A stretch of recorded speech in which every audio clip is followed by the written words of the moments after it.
Good evening, welcome to X-SiM Racing.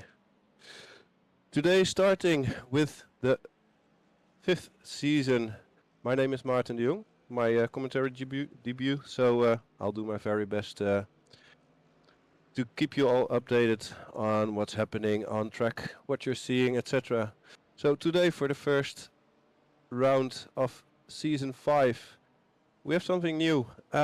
Instead of only a single split, we now have 2 splits. So we have separated the total amount of drivers into 2 groups, roughly about 30 people. It can be a little bit less because there's also always someone who can't turn up. Today we're starting at Hockenheim in Germany. A very nice and well-known circuit. Some say the old circuit was the best. Some say the new one is better, but a very famous track with a current track length of 4 kilometers and 530 meters. So the conditions we are driving on, the air temp is 17 degrees Celsius and humidity is 70%. We have a clear sky and a wind gust of 21 kilometers an hour, and the track temperature is roughly 18 degrees. Also new for the season, we have a new sponsor, a new title sponsor, which is the Private Family Network. I would say if you want more information, please come and to our website and read more about the Private Family Network. So we will get into that during the stream as well. So here we can see split number 2 busy with their practice, 30-minute practice in total.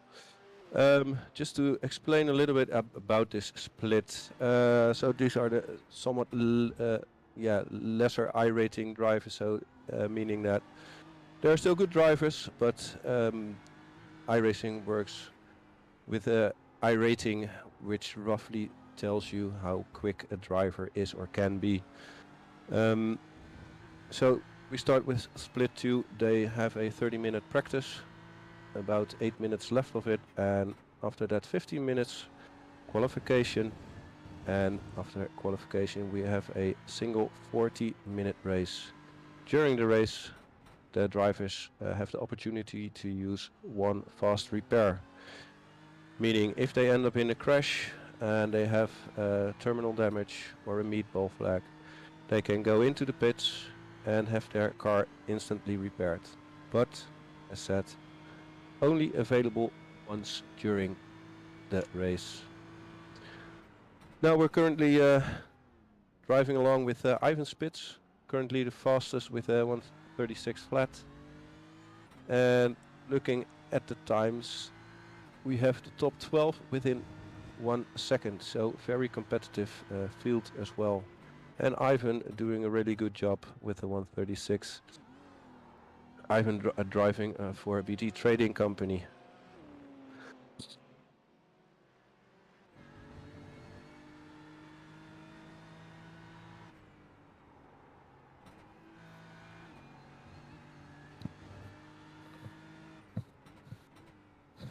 So if we can just move around the field a little bit.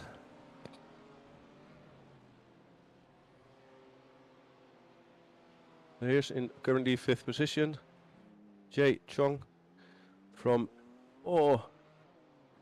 I know it isn't China, but X-SiM is getting more international every season. No, it isn't Japan as well. Oh. Bear with me. Now I just quickly have to look it up as well, of course. I mean, we have to state it correctly, of course. But also doing a very good job. This is his first season driving with X-SiM. Oh, I changed it and it says Asia. Asia.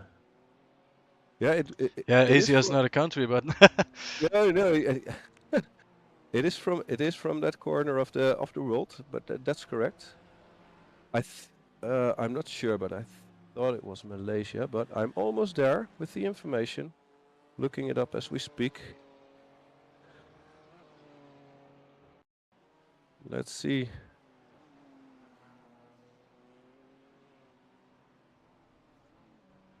No, yeah. iRacing also says the Asia Club, so too bad I can't tell you precisely where he's from. Nevertheless, doing a very good job in the practice. Currently down to 6th, but as we see, there are currently 1, 2, 3, 4 drivers within 300ths of a second. I mean, talking about competitive, this can only mean one thing.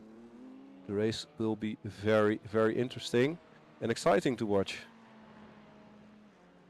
We have Lester Neo driving for Enato steering wheels, currently 7th.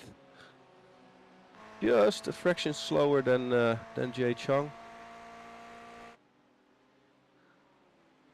Oh, yeah, and we're driving the series currently at dawn.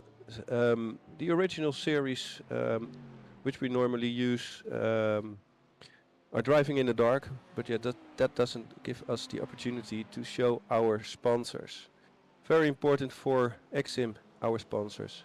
They make everything possible, of course. And together with the Private Family Network, which is the new title sponsor. Yeah, this is only going to get bigger and bigger. Here we see Sam van Koevoorden. I know he had a very rough practice race yesterday, but currently looks way more comfortable. Currently in 15th position, still a little bit off pace, but doing a very well job. One of the few drivers who also drives in VR or virtual reality. He drives the Hopeful Hearts Causes car.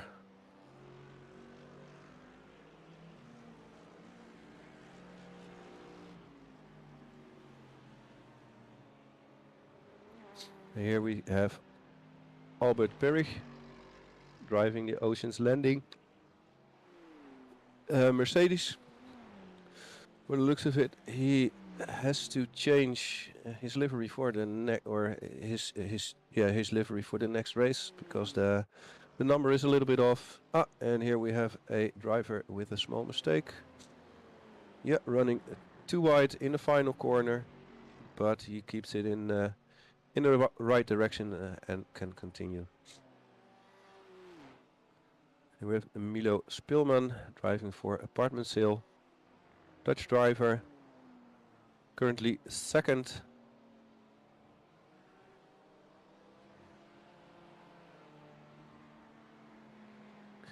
And as we were following one of the Mercedes, some new information about Mercedes. We had a launch of a new Mercedes this season, which is the Mercedes AMG GT3 2020 Evo or something like that. And because it was such short notice, we didn't have the chance to make full liveries yet. But no worries, all the liveries are in the making. Very nice car to see. Some would say, okay, what's the difference? The first thing, which is the biggest difference, is the front of the car, the nose of the car. It looks way more slick, way more, also more up to date, and also the dash inside the car has gotten an overhaul and looks way cleaner than the old one. And it's also very clear the new Mercedes is much quicker, very stable car, but it can still be very hard on acceleration, meaning that you can have oversteer quite quickly.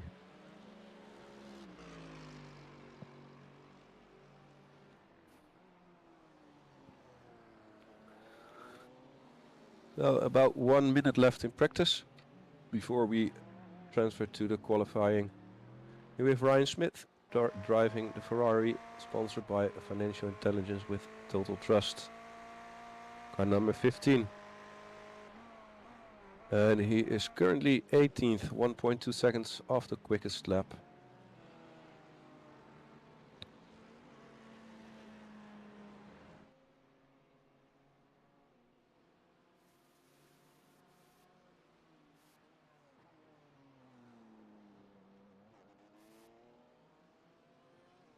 Here with Ivan Bremer driving the all about social BMW GT3, the BMW M4 GT3.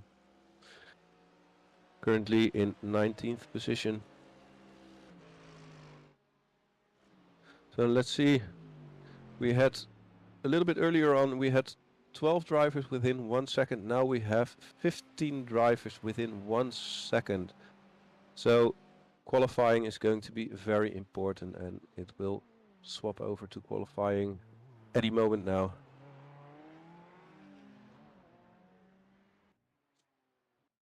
Yep, there it is. So let's see if Ivan Spitz can be fastest again, or if there was a driver that played hide and seek. The first driver on track is Carlos Roca, driving the Motivation Driving School, but he is going back. He might need to do some small changes. Here with Ivan Spitz and the whole lot going out now.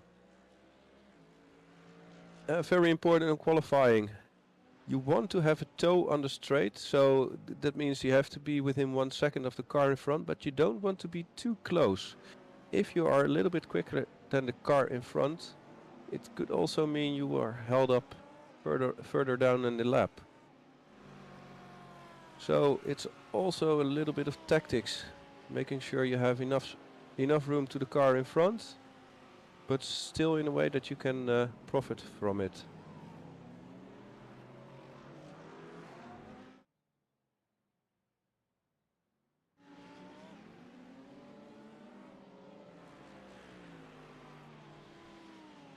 And sorry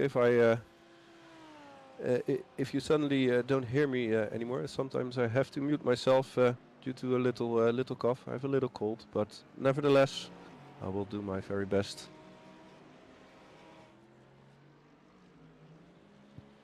So the first driver who is going to for the first fastest lap is Alex Aroca in the Dave Jamvu car, the alternative band.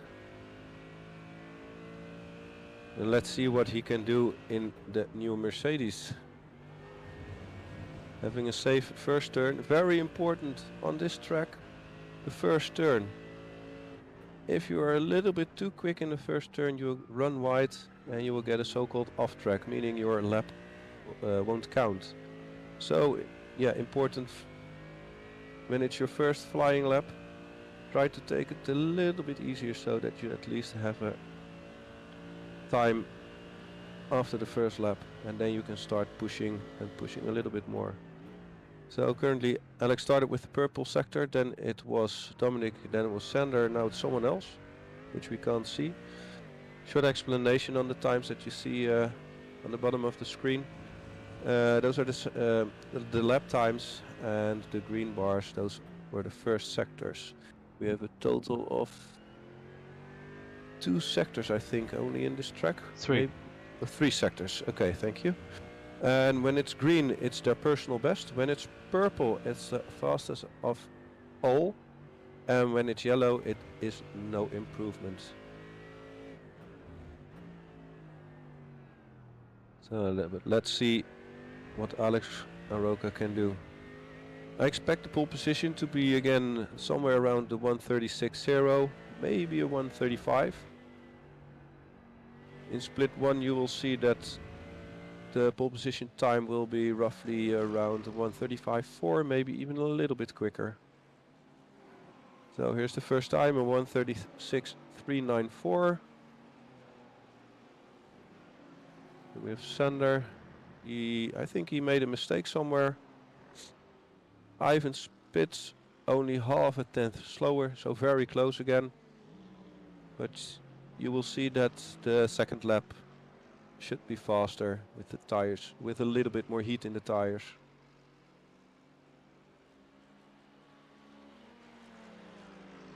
And there we have Tristan Klopp with the fastest final sector of everybody, but still getting him into pole position.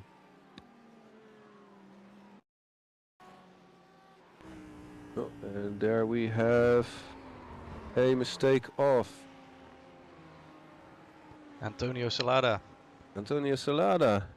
He took a little bit too much of the curbs. Yeah, and the car bottoms out. Yeah, and then especially in the Lamborghini, the rear steps out, and you're a passenger. Very, very, very hard to catch a car that's sliding like that.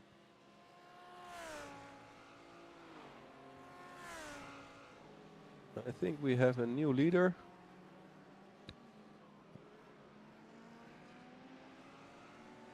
No, we don't. Sorry. The quality was a little bit blurry here for a second. Second lap time of Alex Aroca was 1:37, so no improvement there. Here we have a fuel replay on board.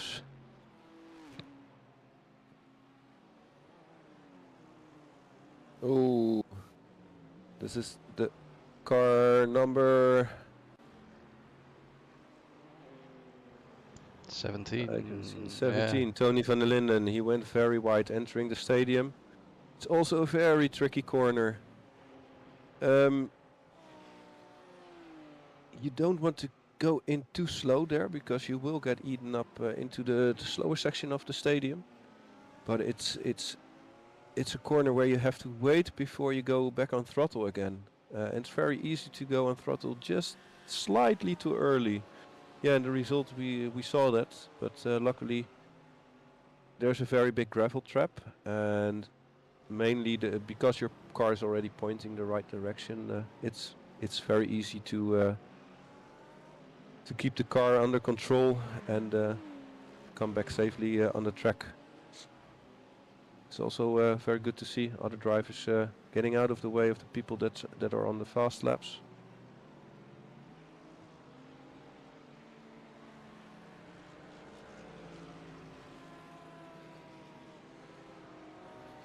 Good evening. Good evening, Justin. Hello. And also welcome to the stream. Just also helping with the commentary just before he has to run off to drive in Split 1, of course. Welcome. So yeah, thank you. tell us, can you maybe take the viewers a little bit around the track while we're watching the guys in second split qualify? Yeah, well, just did some practice on this track just to prepare for the race, of course. Yeah, very nice track with a lot of fast corners, with a long straight, with a lot of overtake opportunities. That's heading into a direct hairpin. So I think there will be a lot of outbraking in that hairpin, of course. Here we have them, of course, Ferrari already flashing to get past the BMW in front. I don't know if he's going for the move, but this is what I mean with the hairpin. Now he stays behind it, but this is a point where you can overtake very well. Yeah, this track is all about the fast corners and having a good exit, of course. And there are some corners that are off camber. That means that you don't have a curve into the corner, which can be really cruel for the back end of the car. Yeah, I think it's a very nice track. I really like it. Yeah, I also like the track. I also explained to the viewers two of the most interesting corners in my opinion. To start with is the first corner. You can gain a lot there, but you most certainly can also lose a lot there, meaning especially in qualifying. If your line is just slightly off, you will get an off track because you will run wide. Oh, and there we have the number 12 running into the barrier. And the second corner, what I wanted to say, is the corner into the stadium. Other than I just said, he wasn't able to hold on to the car. Mainly if you run wide, you can just keep it on the gravel and then the grass and then back onto the track. But yeah, if only you're left rear wheel catches the gravel, yeah, you spin out like that. And what I was saying, the corner into the stadium, a very tricky corner. You can go into it quite fast, but you have to be very patient on getting back on throttle. If you're just slightly too early, yeah, we just saw what could happen. Yes, if it's right, you hear me a lot clearer right now. More clear than just before. Just an update on Kevin de Vries. Unfortunately, he can't compete because the electricity is down in his village. So yeah, that's Oh, a very, very unfortunate thing. yeah, We- that's now- very unfortunate to miss the first race due to a power outage. Yeah, that's not what you want to have no power. Ferrari said that too last week in Baku. Yeah, it's slightly different circumstances, but Still the yeah, same outcome. the same outcome. No power means that you can't compete, or that you're out of the in Ferrari's case out of the race. Yeah, this is a very nice corner, turn one. Such a fast corner, and you can keep it on the curb, but if you go off the curb, it is counted as an off track. As we see a little bit of contact between these two cars. Very weird, and they have some damage. Yeah, the Audi not very happy about it. That's understandable, but the stewards will look into it, of course. Yeah. So again, well, let's do a recap. Again, just like in practice, the first 15 drivers within 1 second. So the time is really close again. Only this time it isn't Ivan Spitz who is leading the pack, but this time Alvaro Rocha. And I hope I pronounce it correctly. Some of the names will be a little bit hard. Yeah, that's always the case with Yeah. streaming, but you can say however you want. Most important thing, we will do our best not to make it too bad of a pronunciation. So, but 15 drivers within 1 second. So this is going to be very interesting with the race as well. Let's see. Second, Tristan Klopp. He had the provisional pole position at the start of the qualification. He's just under 1/10 slower than Alex Rocca in the new updated Mercedes. Then Ivan Spitz was fastest in practice. Jay Chong, the new driver within X-SiM. And we will see a lot of new drivers during this season. Yeah, I think it's very good to have two splits right now. Then you have more closer racing between the whole field. As we see, this was a little bit too wide of the Lamborghini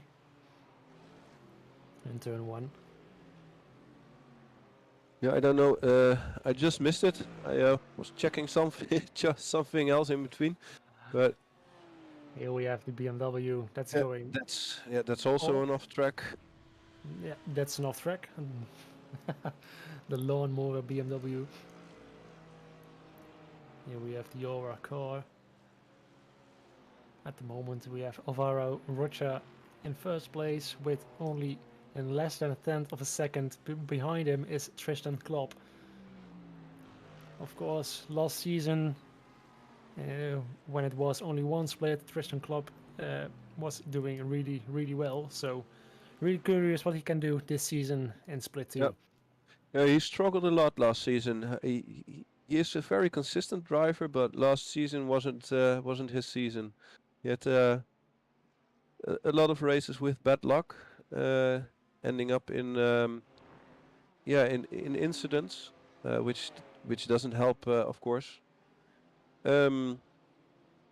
Yeah, so I'm sure this season he really wants to show what he's worth.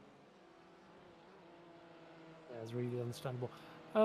Can you explain to the viewer how the degradation and promotion stuff works? Yeah, still a little bit in concept. It has to be finalized during the season. But what it will mainly mean, the top 5 of Split 2 uh, will be qualified or eligible for promotion to Split number 1. And the bottom 5 of Split 1 can be demoted to Split 2. And that's at the end of the season. And there will be a somewhat like a time trial or a qualification session where those 10 drivers will make the difference of either promoting or staying in the same split or degradation. Like something like a knockout race. Yeah, something like a knockout race. We don't really want to do a race because then you have end up with incidents and such. So we want to do a more uh, fair-based concept. So will be most likely a private qualification session. So we still have to decide. So qualification is done. So let's see what the start of the race will be. Or they can also different, of course. They have the possibility to finish their lap because we only have a single race in Split 2. They are able to finish their lap. Here we have When they- Tristan Klopp, 1.5 tenths behind the number 1. Can he improve in the last sector? Because the sectors before he wasn't improving. Now going through the last corner, going as wide as possible. You want to have the best exit possible. Unfortunately, two yellows? No, he can't improve. 136.7, so that's more than half a tenth, or about half a tenth slower than his own fastest time. Here's Sander Kaffa. Did he improve his time? unfortunately he didn't. No. Do we still have other drivers that are able to? I don't think so. Nope. No. We have all the drivers finished their lap. So we will go to the starting grid in just a moment. Very, very close. If he's look at the top 7. It's insane. Under 3 Oh wow, tenths. under 3/10. Oh, and I just saw just before the end, Ivan Spitz made it back to pole again. Yes, he did. 3 tenths in the top 6, and you can gain like 3 tenths on the straight. So I think the start will be very, very close for everyone. Of course, Ivan Spitz is the only one that has no slipstream on the first straight. So that's and we're having a standing start. But let's go through the grid. So starting from pole position, Ivan Spitz for BT Trading Academy. Second, Alvaro Rocha. For Davenport Financial. Third, Tristan Klopp, Model Shipwright. Fourth, Alex Aroka, Dave Fu. Fifth, Tim Bergholt, Brass Company. Sixth, Jay Chong for Aura Photo Clinic. Seventh, Rinaldi Edo for Neoniki. Neoniki, I think that's not correct, but maybe it is. I don't have all the sponsors yet in my head. So then on 8th, Leonardo Martini. 9th, Albert Perich. 10th, Milo Spilman. 11th, Lester Neo. 12th, Antonio Salada for the G. Reese Bricklaying. Then we have to wait before it turns over. Here it is. Sorry. It's okay. Then 13th, Carlos Roca, Motivator Driving School. Sandakava Powered, Ian Tarek. And 15th, Dominic Seger. 16th, Sam van Koevoorde for Hope for Hard Causes. 17th, Iwan Bramer. 18th, Ivo van der Linden. I expect him to move up during the race. He's a solid racer. Miles Owens, 19th. And 21st, Tony van der Linden. And 22nd, Kevin de Vries. But as we got heard, He can't race due to a power outage. And here we go for the start. And it was the best start. Oh, it looks From like yeah, it doesn't have a good start. No, from second. They're going side by side over here. Ivan Speed's going very wide. Is that going to be a slowdown? Oh, and I hear some crashing, maybe. Or are we through the first turns without any issues? No, I think there's an issue in the first turn. Let's see over here. We see Ivan Spitz followed by Tristan Klopp very closely. And here we have Alex Arroca and Antonio Salada that have crashed.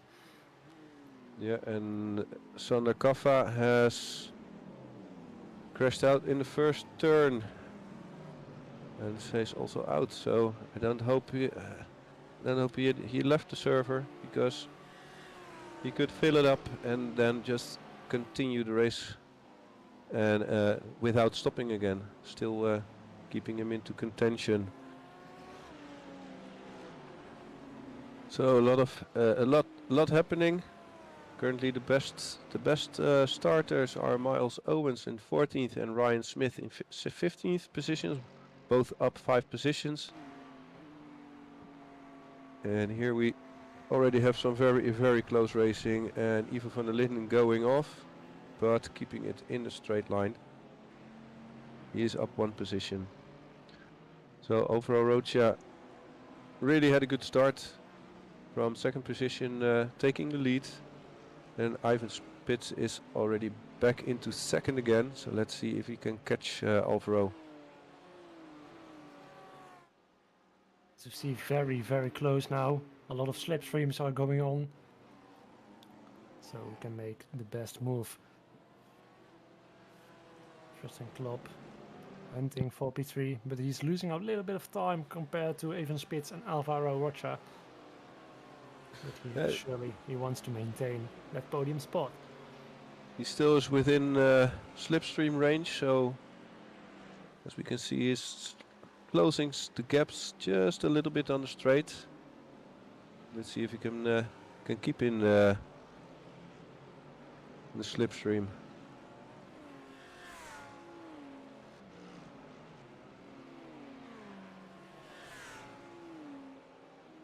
So second lap, everything seems to get a little bit settled now. First lap always hectic, especially when you have a track with a long straight, following or followed by a hairpin. This corner is also on the limit. You can go off track a little bit. That's allowed over there, but you don't want to touch the gravel, otherwise it will go wrong. As we see here, a helicopter shot of the start.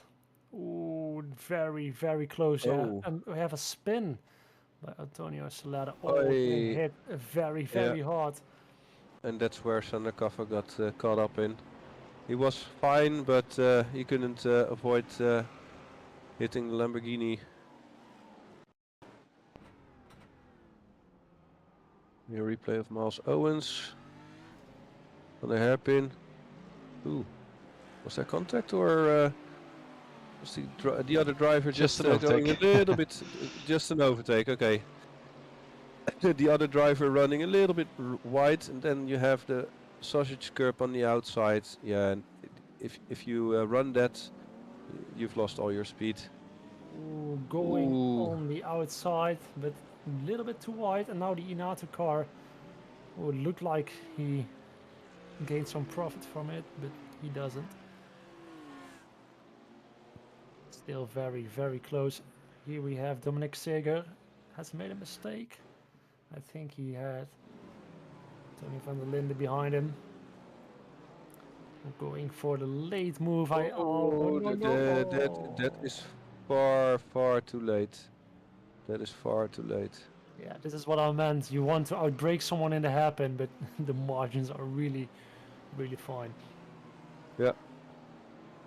Yeah, then something we saw, I think, final race last season. It's somewhat like a gentleman agreement. If you have an incident like that, you let the car that you tapped pass again. But I think he didn't do that. So we will see what will happen. The stewards might look into it, or the the driver in question can of course also file a protest. Here looking, yeah, looking to the nose of Rinaldi Ido. Really close. So I'm expecting a move here. I think. Or no, yeah, oh, of course. Oh, Of taking course, a Jay look. taking a look, but he Ooh. doesn't do it. But Jay No. also going for a little move. Yeah, that's the interesting part. If you're in a long slipstream straight, it isn't as easy as it seems to get it. A little bit of Even contact. Yeah, Ivo van der Linden getting overtaken. By Ryan Smith. Oh yeah, this is very hard to know from the other driver where he wants to go, because it's a hairpin and a lot of the drivers take a different line through there. So yeah, there can be a little bit of contact, of course. We have a replay of Tim Bergholt. Ooh, the car in front going wide, oh. and a nice overtake. Yeah, very nice overtake. Went for the gap. Pretty clean. That's Christian what Klopp. Oh, he lost a place. Oh yeah, that was Christian Klopp. Sorry, I didn't Yeah. notice that. Tristan lost his place. Alvaro in the meantime still firmly on the top. There the Lambo going very wide of Carlos. Yeah, he can carry more speed now, but he wants to go for the move, but he went really wide, so he gained a little bit of time due to that cut off the track. Oh, very crowded over here. What this will be happened? interesting. Renault right beside the Mercedes of Albert Parrish. Albert Parrish wants to. Oh no! This is. This is not what you want, and then you are losing a lot of time. Oh no! Please don't rejoin. Oh, that was a very good reaction of himself, because, yeah, when you think you have enough time to get back on the track, the GT3 doesn't accelerate too quickly from a standstill. So, but he saw it in the time and he steered to the left again. Here we have Carlos Roca looking for the gap. Of course, you can gain, but getting past is very hard on this track. On parts of the track beside the hairpin, because the hairpin is pretty easy to overtake, but the rest of the track is really hard. The hairpin is also very to defend, so to say it's an easy overtake, I think is a little bit too easy to say. Not easy, but it's easier than the rest of the track. They are going really wide all the time. Yeah, also a very good thing to explain to the viewers. iRacing works with an incident system, and we have it set to the following: a driver that gets 17 incidents have to make a drive-through. And very nice move there for the second place. So the Audi really going strong, and even Spitz not being happy. Ryan Smith going very wide, and his car is damaged. Yeah, he has damage, so something happened there. You can also see his car doesn't drive straight anymore. But he still will be trying to get it back to the pits. What went wrong? He's on the straight. Oh, he's getting hit by the Mercedes. Yeah, but what's right behind him. This was very hard to see, because it looked like he was moving to the right and then back to the left again. So that's moving your position twice. Yeah. On the left. Oh no, he's just taken out, because there was no space on the left side of the track. But yeah. He's limping to the pit, so he can get his fast repair. And here we have Albert Parrish in the Mercedes. of the track. A lot happening now. Oh, what happens? I think he just lost Oh, himself. Oh, and then I thought he was not hitting him, but yeah, and then the issue which he now has. what happened to the what happened to BT Trading? Because Tim Burkhold is now in first place. Okay, this is that car is not No. brand new anymore. No. But Tim Burkhold is now in first position. What happened? Because Alvaro Rocha was in first He place, was in right? first. Yeah, he lost. He lost a lot now. So let's see. I'm looking if it our up. Yeah, if our broadcaster can find what happened there.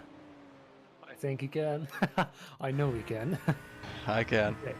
What happened? We have. Oh, he just looks by himself. A very expensive mistake. Oh no, I think he just catches the grass with it just runs a little bit too wide and catches the grass with his left rear. There's a small green.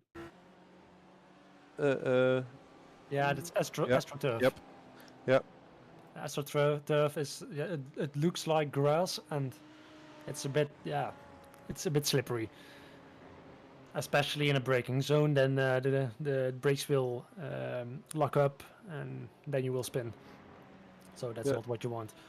So as I was explaining when everything started to happen, 17 incident points means the driver needs to make a drive-through, going to do the pits, and they're not able to stop. When they reach 24 incident points, they get disqualified. Yeah, here we see it more clearly. The left rear of the car just a little bit too far on the outside, and then losing it. So I don't think he's going to be very happy about it. I don't think so either. And then, okay, incidence points, what are they? When you go off the track, and that means outside the white lines, you will get a one incident. And when you spin the car, you get a lose of control, you get 2 incidents. And then we have also the car contact, which can be either 0, 2 or 4 incidents. A little bit of dressing over there. Yeah, Mercedes is going very wide, but Mercedes is looking so quick on this track. It's insane. Oh, Tony van der Linden Doing with some an issue. backwards driving. And he rejoins Parking safely. his caravan. Yeah. Yeah. He's parking. The Casa McCabe car. Now Alex Aroca in the Mercedes. Best Mercedes on track at the moment. Followed by another Mercedes. But that's 6.5 seconds. The driver you see behind Alex is another one. And he goes for the overtake. Can he stop it in time? He can. Now do we get the switchback? Well, let's see what happens at the hairpin.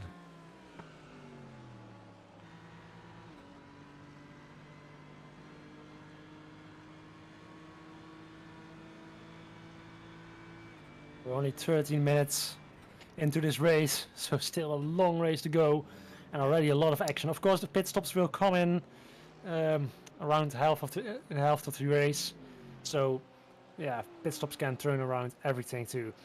Absolutely. Yep, the drivers have to do a pit stop for fuel. Oh no! Oh, what happened there? Jay Chung. Did he had a spin on his own? But also, I think, does he have a problem? Yeah, he got hit on the right rear, so I wonder if he has an issue now with the car. But this was unsafe. Oh, this is not what you want, of course. But Martin, I'm going to prepare myself for split 1, and I'm heading into the practice server, so have good luck with commentating, and maybe you see me in the race. Yeah, I would say good luck in the race, and Hope you Yeah, can get a good result. yeah. Hopefully, I do. We will see. Thank you. And have Yeah, a. thank Yeah, I will. thank I you. will. I will join after the race. I will join after the race, and then I will do my story. Okay, well, thank you for joining me in the commentary booth, and again, good luck. Yeah. Thank you.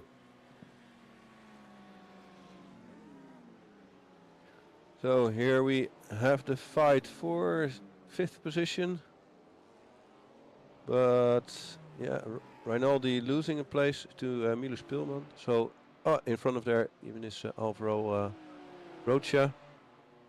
Jay Chung now in the pits. As I said, I think he had suspension damage, so he will use his fast repair. Now 15 minutes into the race.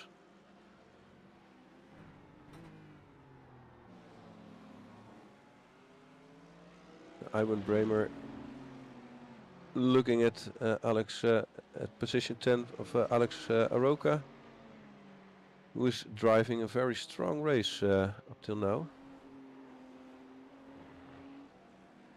And also Sam is taking it his race very cautious. He's been with X-SiM for quite some seasons now, so he know how it works, and mainly is a stable driver, not the fastest driver, but very consistent, which is also very important. Lester Neo doing a personal best at the moment. He's currently in P8. Sam trying to hold on to Ivan Bramer, but slowly losing some pace. With Ronaldo Edo in the slipstream of Milo. Taking a short look on the inside, but brakes very, very late. Does he have a better exit?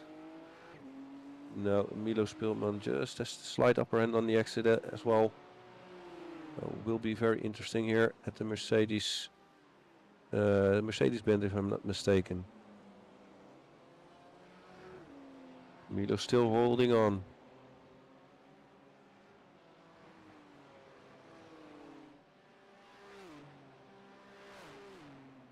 Going into the stadium.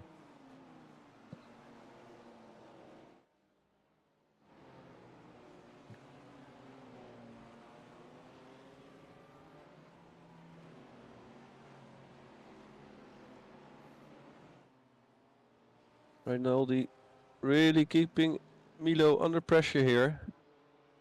Waiting for a slight mistake. But Milo Spilman also a very consistent driver.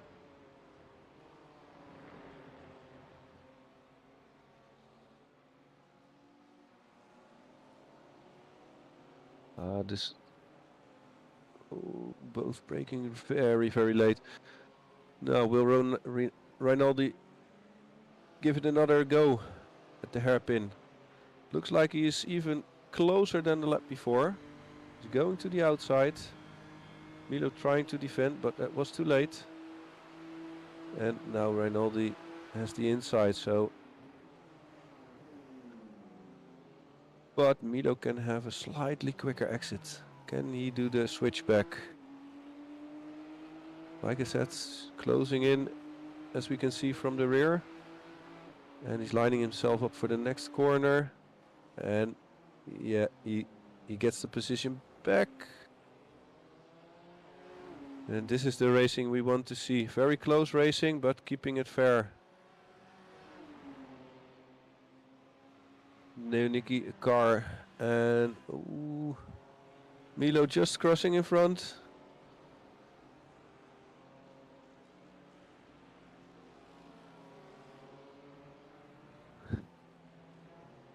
And Alex Aroka got overtaken by E1, I think.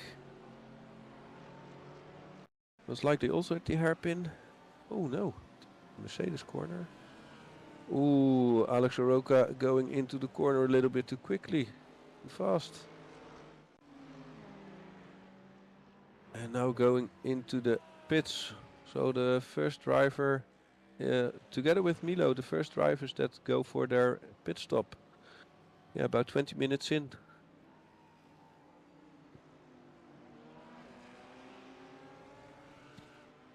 We see the Morale Rotary Club and the G-Rees Bricklaying also in a close battle for 14th position.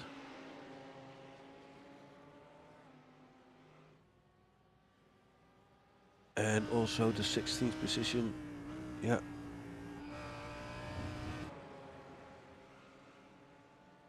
So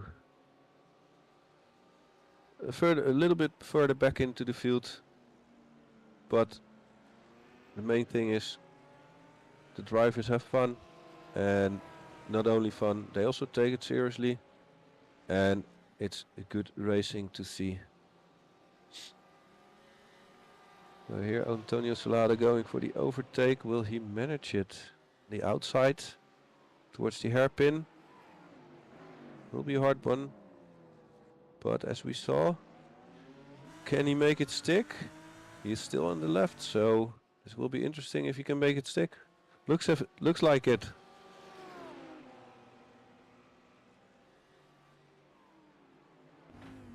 So Antonio Solada now. Ooh, oh, what happened there?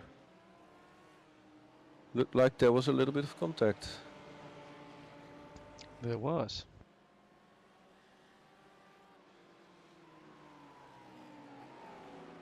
Antonio now also losing rounds.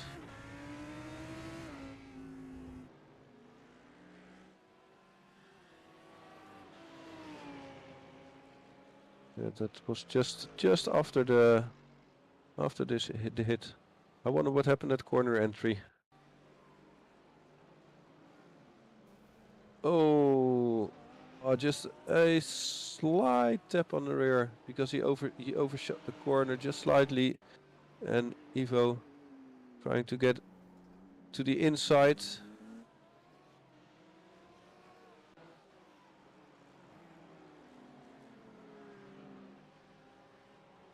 I wanted to say Miles Owens, that was the one that got a position, but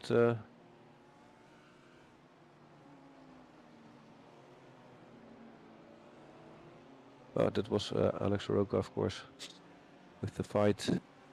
We have Leonardo Martini now in 4th position, very close behind Tristan. And can Tristan keep 4th position? 3rd position, sorry, podium position. He had a very strong start. Meanwhile, he had, just had to let the 2 leaders go. So still in 1st is Tim Bergholt, already with a 5.2 second lead. Then we have Ivan Spitz. And then Tristan about 1.5 seconds behind Ivan. And then very close behind Tristan is Leonardo. So will Leonardo try the overtake? Top Auto Servicing and Repairs car. Now he's staying behind.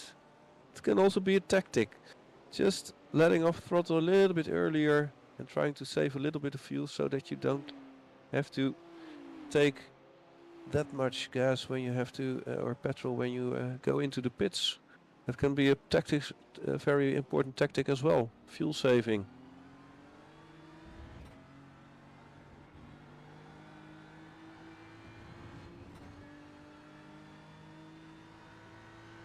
So Leonardo really having pressure on Tristan.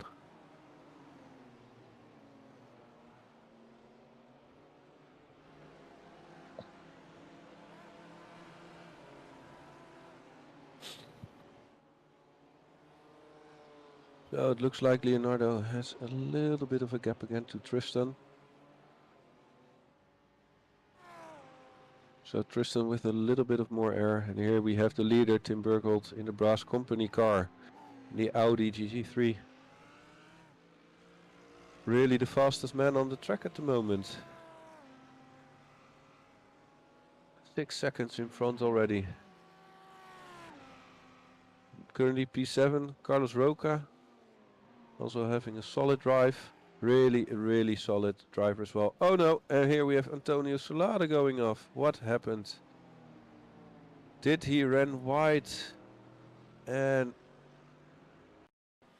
catch the grass, or was it together with Ivo again? Oh, yeah, and here he went in the side of, I think it was Ivo van der Linde, but in the end killed himself. Who was the other car where he was fighting with?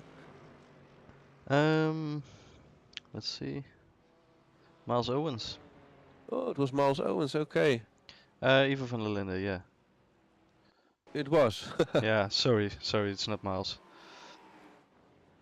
Yeah, Ivo giving him all the space, but he just went in way too fast, dooring Ivo, and yeah, in the end, he crashed himself. So he had, due to the damage, had to tow to pit.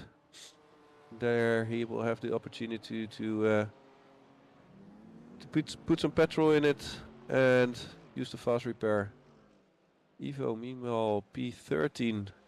It's about 5 places up of where he started, I think.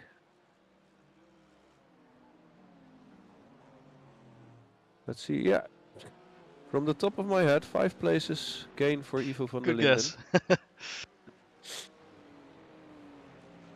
So, having a rather solid drive, yeah, a few small incidents here and there. But here we have the pit stops of Salada and Albert Perry.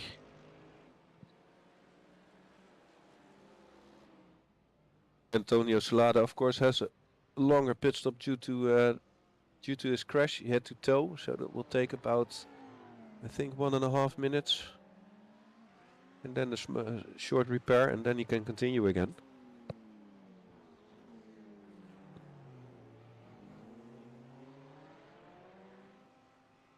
But we're slowly reaching the half-hour mark.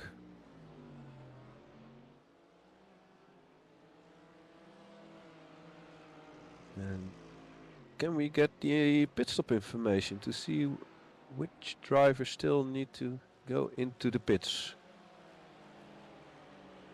We can. Ivo van der Linden are also in the pits. Where's mandatory pit stop? So everybody but top 8 has done their pit stop. So that brought Sam van Koevoorden up to 8. But looking at his position, I think with a very decent pit stop he can get back into P11 or P12.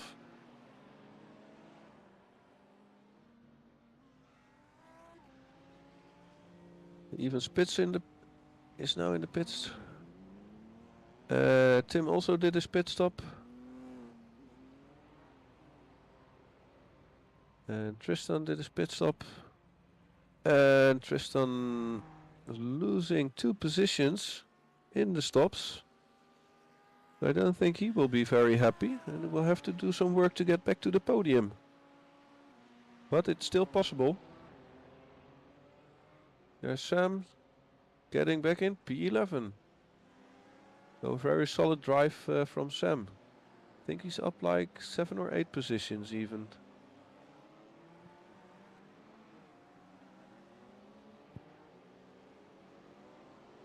So here we see the battle for P3. Leonardo Martini, Alvaro Rocha and Tristan Klopp. Also all driving within 1 second of each other.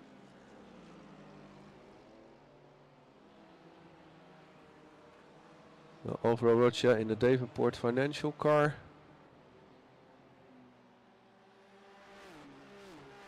And Leonardo Martini, I think, in the Top Autos car. And Tristan Klopp in the... Let's see.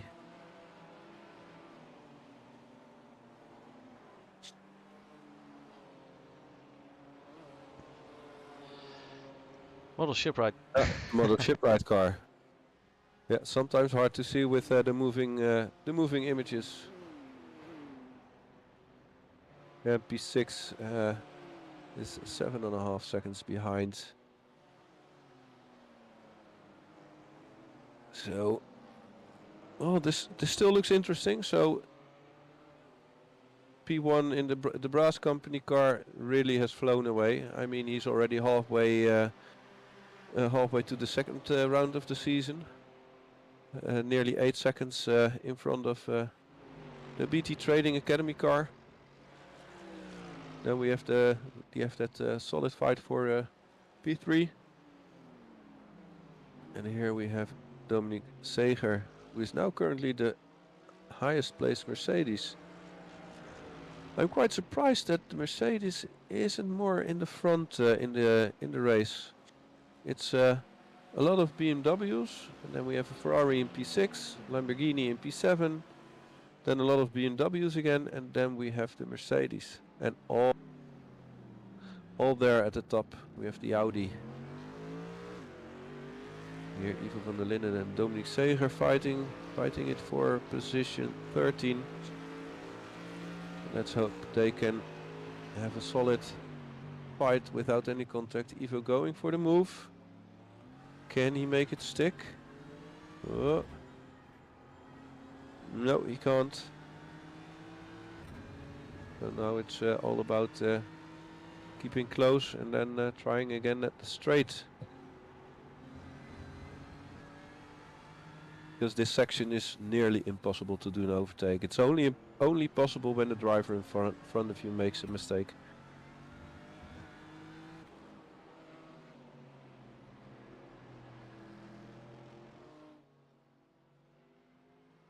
Now currently for P3, Leonardo Martini almost 1 second in front now, so he's slightly starting to build a gap. Ivo in the final corners just losing over 7/10 of a second, 6/10. And of course on this next straight he will have the slipstream. And he can gain a little bit back, but he's too far away to try and move. Jay Chong meanwhile back in P15 after his unfortunate spin.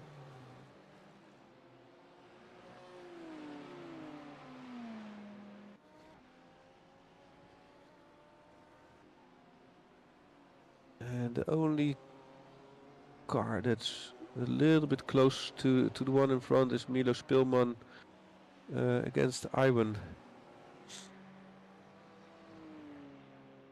In about half a second. Milo Spilman in the apartment sale car. Currently 10th. Chasing down Ewan Bramer.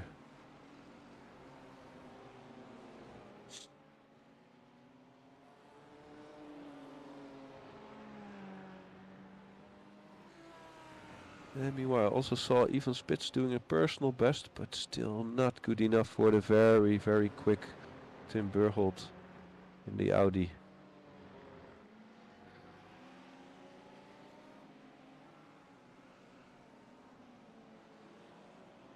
Yeah, and as said, we have a new title sponsor, a new main sponsor for X-SiM Racing. Very tight collaboration with the private family network. A lot of parents have concerns regarding their children, what they are doing online, what they encounter, what they either tell or don't tell them, and the private family network is the solution for it. And together with that, the private family network also has a very good marketing deal, making these series and these championships possible, and also making it possible for the drivers to get a very, very nice payout. And very interesting for a driver. If you're watching, this is the first round, but as of this season you need to drive 4 out of 5 rounds to be able to contend for the prize pool. Which is over $2,000. Will be separated over 2 splits. Can be even more. That's not certainly. Previous seasons was even $4,000. But we're really unique in that way. Nowhere on iRacing you will find such prize pools and drivers that don't need to pay an entry fee. But compared to that, the drivers do need to participate, of course. Here Milo Spilman still very close to Iwan Bramer.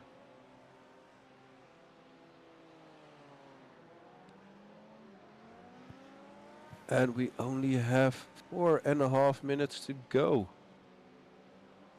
So you see the battle for P3 has closed up a little bit as well. About 7 to 8 tenths. But Tristan Klopp had to let the guys in front go. So sadly for him, he doesn't have the opportunity to get his podium. But meanwhile, Milo really pushing getting pressure or setting pressure on Iwan.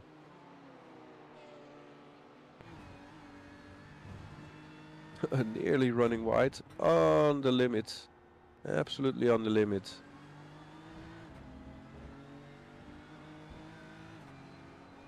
Yeah, oh no, that's impossible. That corner is impossible to overtake, and now he runs wide. And he loses a little bit of time.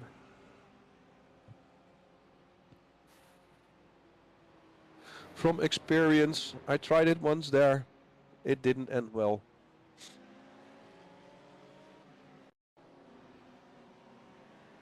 Here we see it again. He really had to back out. And he also he also made Iwan Bramer run wide. Just because he wasn't sure if Milo was really sending it.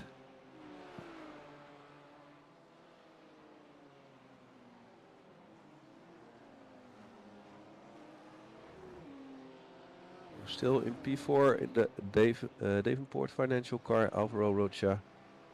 But again, closed the gap to Leonardo Martini a little bit. So did Leonardo ask too much from his tires early on in the race? Or is Alvaro just getting quicker and quicker? That's also, of course, possible. Yeah, here Milo's still putting pressure on Iwan. And just a little bit further behind, I also see Jay Chung very... Oh no, Milo Spilman. What happened there? I think the same has happened to him as that happened to one of the other cars, going a little bit too wide.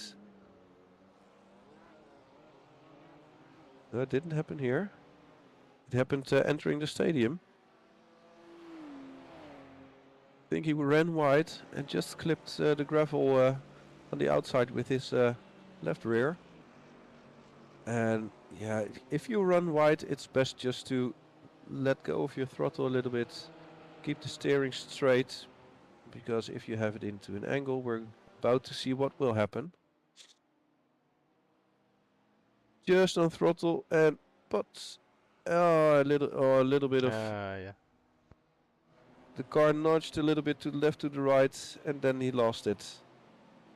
He's still driving P11, so he only lost one spot up till now, but I think his damage will make him slower as well, so, and he knows that. He will try to defend his P11. Nicely keeping the space for the other car as well, but in the end he will give the position to Miles, which was a very nice overtake. And here we have Jay Chung on Ivo van der Linden. Can he make it stick? Ooh. He is in front here, but can he keep it in front? Nope. Ivo got the position back again, and oh, now Jay Chung has the position back again. So a very tense battle going on there. Into the stadium. Interesting.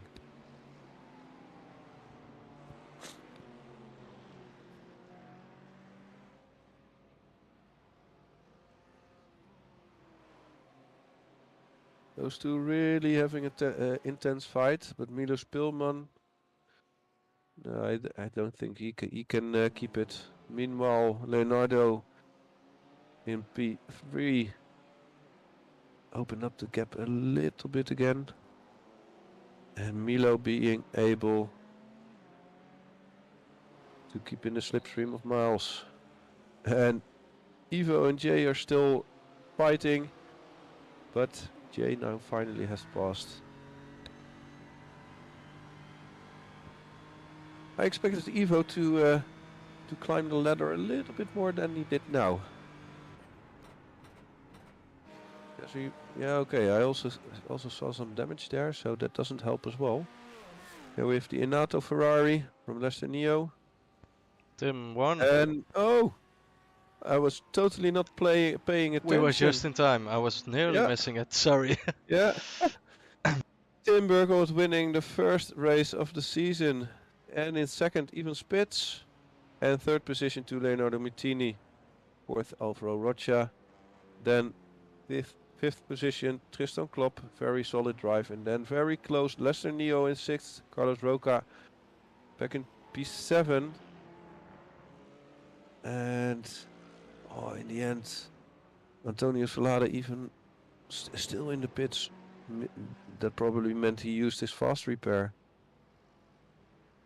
There we have Miles and Milo. Milo getting in 12th position after his mistake. Jay Chong finishing in front of Ivo, 13th Ivo, 14th Dominic Seger, 15th. Here we have Alex Roca in the Mercedes in 16th position. And then we have to wait for the final car to finish, which is Tony van der Linden in P17.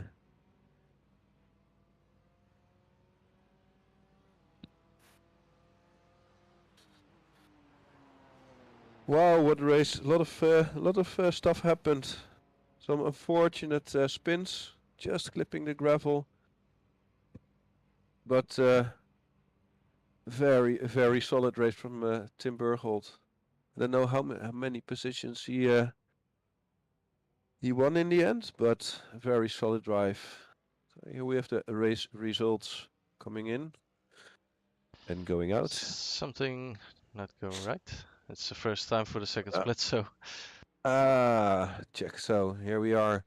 So Drive for Brass Company winning the race, Tim Bergholt. Second, Ivan Spitz for BT Trading Academy. Third, Leonardo Martini for Top Auto Service and Repairs. Fourth, Alvaro Rocha for Davenport Financial. Fifth, Tristan Klopp model for driving for model shipwright. P6 for Lester Neo in auto steering wheels. Seventh, Carlos Roca driving for Motivated Driving School. Eighth, Rinaldi Ido driving for Neoniki. Ninth position for Iwan Bramer, all about social. 10th, Sam van Koevoorden, very solid drive, driving for Hopeful Hearts Causes. 11th, Miles Owens, driving for Marl Rotary Club Samburu. 12th, Milos Pilman for Apartment Sale. 13th, Jay Chung for Aura Photo Clinic. 14th for Ivo van der Linden, Ask Bitcoin Bull. 15th, Dominic Seger. And quickly finishing off, Alex Aroka, Dave Jamvu, and Tony van der Linden, Kaza, McCabin, and Ryan Smith, 1 lap down, and drivers not finishing in driving manner. Albert Perry, Antonio Solada, Sander Kava, and Kevin de Vries, who was not able to join due to a power outage.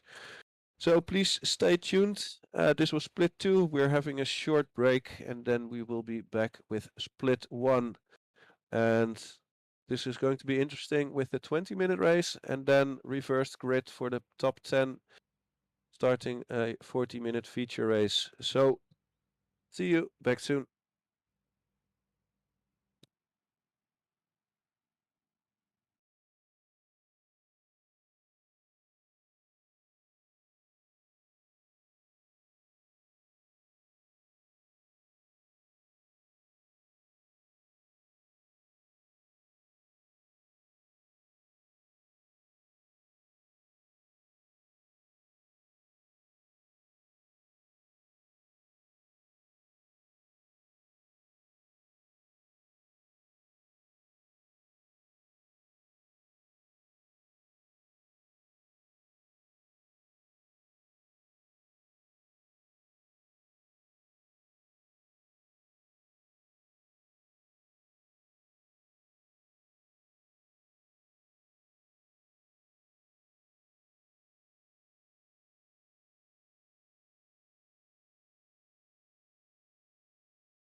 that won the 20-minute race will start 10th, and the one that finishes in 10th place in the first race will start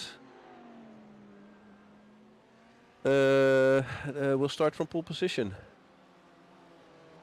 So here we see Diago driving the Dream Factory Racing LLC car. Currently on his outlap with Gregorio Perez Sesma, who did a personal best with still P18. On personal bests are Ruben Lorente and Perry Pijnaken.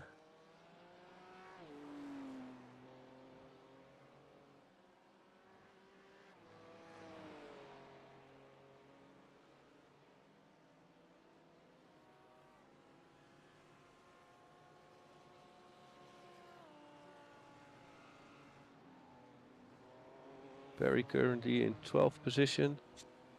Doing the absolute fastest first sector time currently David P. Perez, also the quickest in the second sector. While Raoul now goes into his second flying lap. Trying to get the pole position from Jordi Clara. But meanwhile David P. Perez will he get the pole position? Well, we're currently still following Raul Diago. 135, 104. He does. Oh, a 134.964. 134.9. So he's now 1.5 tenths, almost 1.5 tenths clear of Jordi Clara. Does David P. Perez has another opportunity to do another flying lap? They have a total of 6 laps, but the out lap also counts. And as soon as they cross the line after a fast lap, that also counts as a lap, even if they stop and go back to the pits. So Henrik T. Anderson, where does he ends up?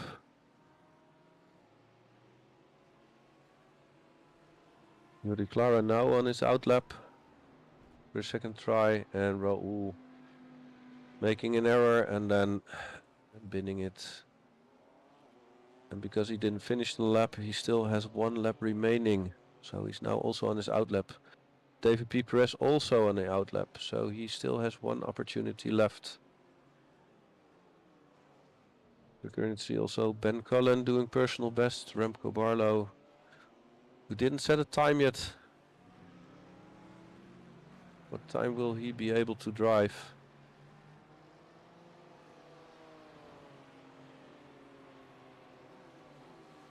.136.5.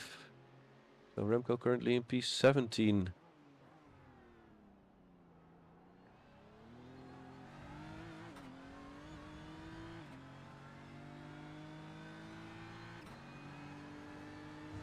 I see our broadcaster is back as well, so we can Yeah, I'm back on track. back on Yeah, track, so we not can on track myself, but so we can run some of the other drivers. So P1, 2, and 3 both on their outlaps at the moment. I wonder what Pedro I thought they Pedro can did do. change it to automatic. Where's the whole qualifying on roll? Yeah, it was stuck on Raoul. Oh, So sorry. can happen, doesn't matter.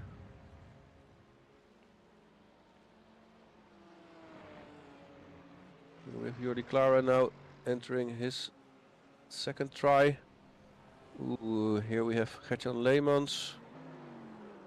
Yeah, the Lamborghini doing Lamborghini things. When you go into the corner just slightly too fast, with too much braking, the rear will catch you. Ooh, David P. Perez made a mistake in doing another try.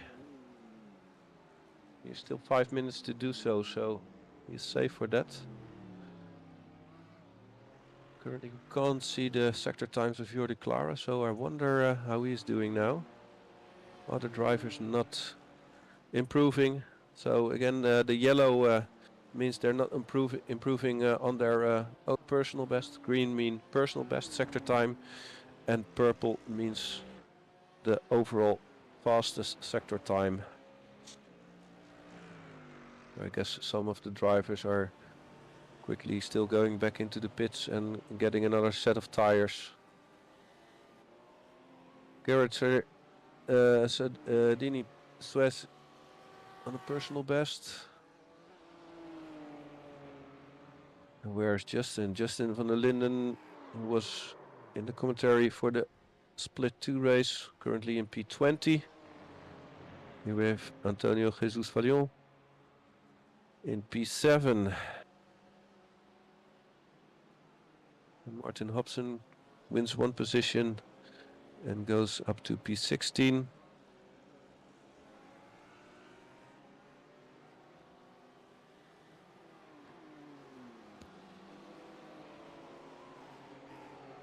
Oh, Jordi Clara back in the pits. I think he didn't. He did improve just a little bit, but he's still 1/10 slower than David P. Perez, who's still on provisional pole. And Raul Diago still in the outlap. Meanwhile, Ben Cullen improving, going to 21st position. Remco Barla also improved. He's now in P18. Here we have David P. Perez.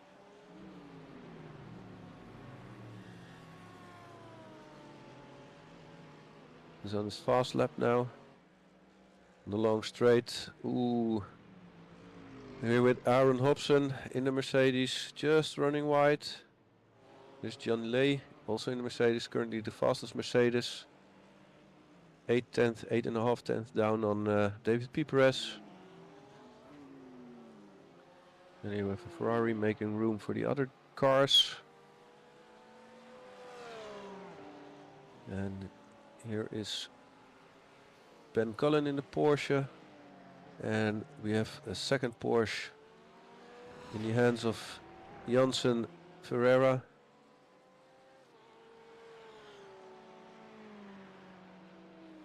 The Porsche doesn't seem very popular anymore. Last season we saw quite a few Porsches. Oh, and I think that's also why Ben Cullen losing it, entering the stadium. Here with Remco Barlau. Let's see if he can improve. Currently in P18. So I have a very strong final corner. Can he improve? No, he can't. Oh, he did. 136.4, but still P18.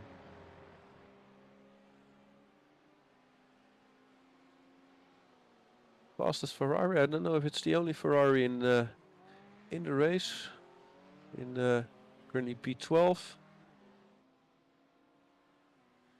Still have to get used to the all the liveries. We have a lot of new sponsors showing compared to last season. Roughly about 50 different sponsors, somewhere between 50 and 55 different sponsors. And remember, you can also be a sponsor of X-SiM Racing. Just go to the website and there you can find also the link to our Discord, the link to our X-SiM community site, and also more information about the private family network. John Carlos just cancelling his lap. With Perry Pijnaken, the Lamborghini, also running very wide, so that this lap will not count. Justin van der Linden not improving. He is currently in P20 and he's back in the pits. And the qualifying is over. Here, because of the two races, they can't finish their lap. So starting from pole position, David P. Perez, he finishing second in last season, winning the season before that. Now starting from pole position, driving for Frank Water. Second, Raul Diago. He managed to just get over Jordi Clara by a little bit. It's like 600ths of a second. Then we have third, driver only gear Jordi Clara. Fourth, Yannick van der Zande, the Futuro plan. Fifth, Pedro Oliveira for Alpoto Painting. Rubens Lorenta in sixth position, personal training. Seventh, Antonio Jesus Valion, driving for DJ Prodigy. 10th, Martin Hobson, Beyond Rescue. Oh, and I skipped the 9th position for Niels Bukic, driving UBE. Then 11th, John Sylvester for UBE Solutions Network. Gerard Sardini Suez. And that was a little bit too fast for me. Then 13th, Janssen Ferreira. 14th, Perry Pijnakker. 15th, Koen Lagerwaard. 16th, Gerard Leemans. 17th, Arnold Hobson. 18th, Remco Barlau. 19th, Gregorio Perez Sesma. 20th, Justin van der Linden. 21st, Henrik T. Anderson. 22nd, Ben Cullen. 23rd, Juan Carlos Vallero for DI screenwriting. And was that it? Yes, that was it. And I think I had them all. So now it's in about 10 seconds the lights will go on.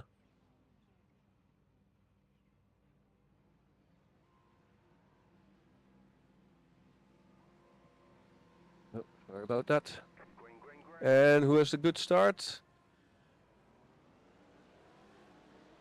Oh, I see a very good starter at the back, but also hammering the start again. But do they all go to the come through the first corner?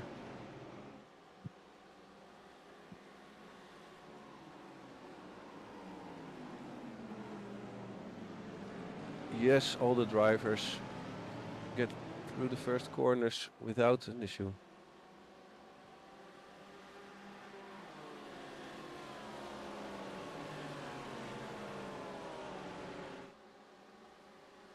Meanwhile, I have the chat open now, so you will be able to ask a question, and I'll get back to that on it.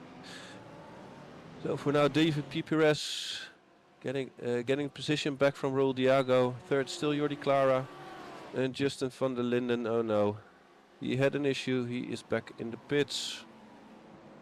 Meanwhile, midfield, some position swaps. Also an issue for Gerard Sardini Suez, losing 2 positions. Maybe not a very big incident, but just running wide. Losing some more positions. I think he has a problem.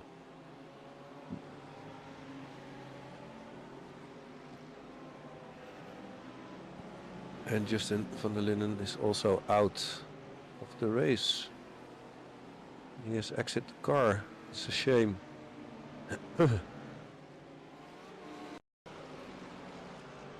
Oh, here he is already in the grass. This car also doesn't seem fully in line. Oh no, he just got taps on the left rear, and I think also a suspension damage. Is it over for you, Justin?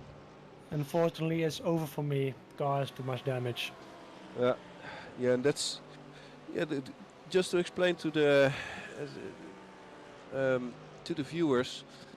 Compared to Split 2, Split 1 doesn't have a fast repair anymore. Just to make it more interesting. But an incident like this, where you just get tapped on the wheel, can also mean very big problems. Here we see Ben Cullen all the way to the back, and we have 2 drivers in the pits as well. Oh no. Please stand still. Yes, he does. He span out, but did he span out by himself? Oh! It's a bug. Okay, there's a car upside down. That's not the correct way as well. So something happened there. Maybe you can try to find it. I'm going to find it. Let's see who it was. It's a UB And car, so it should be. oh, and here the Ferrari completely got smashed into the wall by the Audi. Meanwhile, Aaron Hobson saying thank you for the positions. And Oh, here this we here's a complete pile up onto the straight. And then yeah, two cars hooking up to in each other and then coming back. It's unfortunate. Just clipping the other UBE car. Oh, this is so very unfortunate. I had a Yeah. really good start, but unfortunately I got taken out. Yeah, and that's also something with GT or with the cars nowadays. If you look at like 1 year ago when you got hit on the wheel, He's going a even freestyler. yeah, even slightly, it didn't mean you had an issue with the suspension. But with the recent updates, only the slightest step on your wheel could mean suspension damage, and then yeah, virtually the car gets undrivable or very hard to drive to get back into the pits, and it's well, 1 minute, at least 1 minute of repairs. Here we have Gert-Jan Leemans trying an overtake into the hairpin with a nice low sun, and he makes it stick. So let's get back to the race and see where the drivers are. So still in first position is David P. Perez. Meanwhile, we're following Jansen Ferreira in the Charlesbury heating car, chasing the SRP car.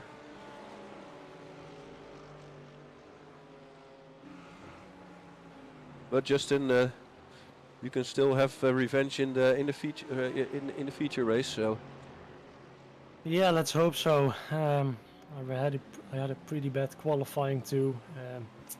Couldn't stick it together. It was very unfortunate. So I started 20th. I was already in 17th, I believe, after turn 1, and then I was on the inside of turn 2. Unfortunately, yeah, the BMW in front of me was, was beside me, but he was a little bit in front. So he closed the gap on the right, so I went on the grass, but luckily I had no contact with someone else.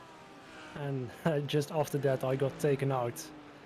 So yeah, that's very unfortunate, but that's racing, and yeah, hopefully the feature race will go better for me.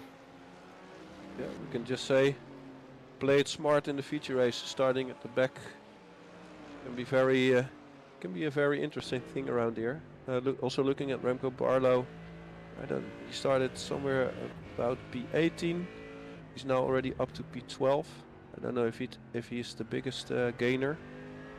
Let's see now. Gert-Jan Leemans is the biggest gainer with 6 positions, and then we have and Remco as well, 6 positions already. Yeah, that's it. That's also, of course, racing. Playing it smart, but also, of course, a little bit of luck. Here we have Remco Barlow in the Empire Seafood Spice Supplier car, BMW. Yeah, Remco, he does tons of racing. I don't know how many starts he has this year. This year already, but it's well over 700 starts since the beginning of this year. Yeah, I know that he is the racer with the most starts in iRacing of season 2, I believe. Yeah, and also of the year even. So they even picked that up from, okay, this guy is insane. in a positive way, of course, in a positive way. And meanwhile, he is being chased by the Mercedes of Koen Lagewaard. Also looks very, very strong. And top Mercedes currently running in P7 is John Lay, only 4/10 behind Rubens.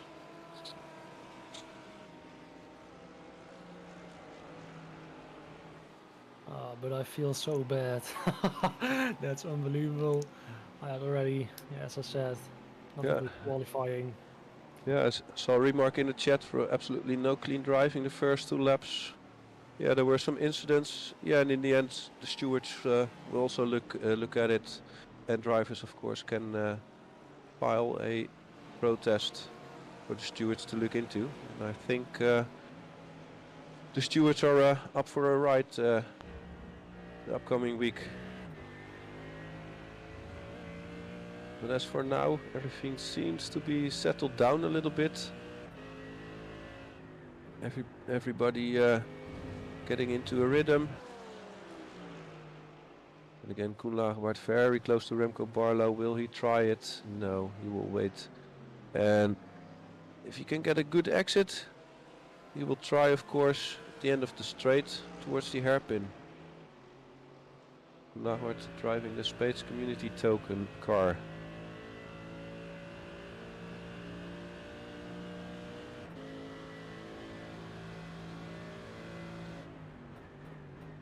He looks at the inside. Does he try it? Yes, he does. And Remco gets back.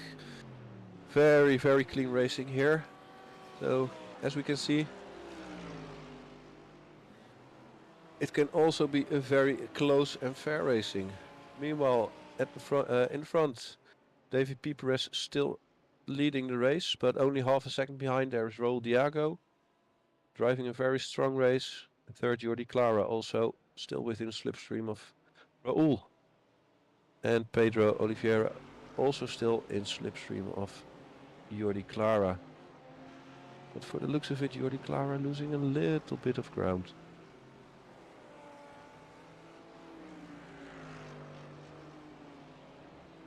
Very good exit from John Lay. Not so well exit from Rubens Renta, running a little bit wide. And the Mercedes attack the BMW in front.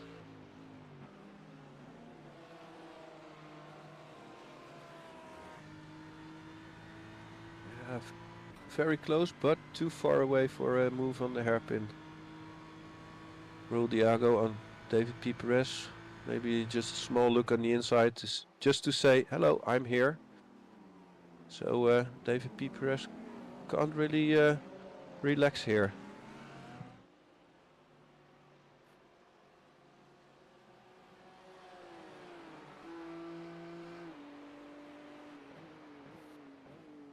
You can see how close it is. You see also the suspension working. iRacing really the best. Some say the best simulator. Some say, well, yeah, it's good, but it's not the best. I mean, you can debate about it, but if it comes to racing and online racing, iRacing really is top of the game. Yeah, of course, it's also a bit user preference, of course. We have other simulator games, which one other drivers prefer more. But regarding the tracks and the physics of the tracks, iRacing is a really good simulator. Every track is laser scanned compared to some other simulator games. Yeah, one of the advantages of iRacing is as well is no matter what time of day you get on, there are always races to be driven, and a very high variety of cars as well. I mean, GT3s, GT4s, even GT1s. We have a lot of Formula cars, Formula Renault, Formula 3, Formula 4. There's even the Mercedes Formula 1 car and the Williams Formula 1 car. So the IndyCar, a lot of oval racing. Gert-Jan Leemans ran a little bit wide there. It was an own mistake. Ooh, yeah, clipping the inside of the hairpin, unsettles the car, and he ran wide just not to hit the sausage curb there. Yeah, maybe you can tell something about those very nice sausage curbs that you see here, and also at the end of the exiting the hairpin. Yeah, the sausage curbs. Yeah, I don't know how I can describe it, but if you go over the sausage curbs, you will end up in the wall, probably, because they're so high and it's insane. You bottom out over it, then you will go over it like a skateboard on a rail of the stairs. So They are really, really dangerous on some points. Yeah, most of the time in a GT car you can take them with one tire on it, but if you go with the whole car over it, that's not a good plan, of course. No, so if you hit it incorrectly, it very unsettles the car, isn't that correct? Yeah, that's correct. Then sometimes you will make a big jump in the total other direction, so yeah, that's not what you want, of course. Yeah, on the right over here we have a sausage curb. Oh no, I mean on the left. You're on the left. You see that red-orange sausage curb. Yeah, the exit of the hairpin. Yeah, you can also use it as a stop if you go a little bit wide. Sometimes the sausage curbs will keep you on track, so that you can gain more speed. But if you take too much speed, you will launch yourself up in the air. Well, meanwhile, at the front of the pack, Dave P. Perez still holding on to the lead, but not letting go. Is Raul Diago still around a half a second gap, and also still within a second of Raul is Jordi Clara in the only gear car. Here we have Jansen Ferreira in the Charles very heating car, holding on. One of the few Porsches, the only Porsche still running. He is also currently still, within striking distance, but not close enough to do a move. And here towards the hairpin, is Raul close enough this time? I don't think. No, he isn't. He isn't. If he would try, we would classify it as a dive bomb, meaning coming from way too far back, braking way too late, and yeah, 9 out of 10 collecting the car in front in the process. Meanwhile, also for P11, we have a fight of 3 cars: Remco Barlow, Koen Lagerwaard, and Jansen Ferreira. Remco really under pressure from Koen in the Space Community token Mercedes.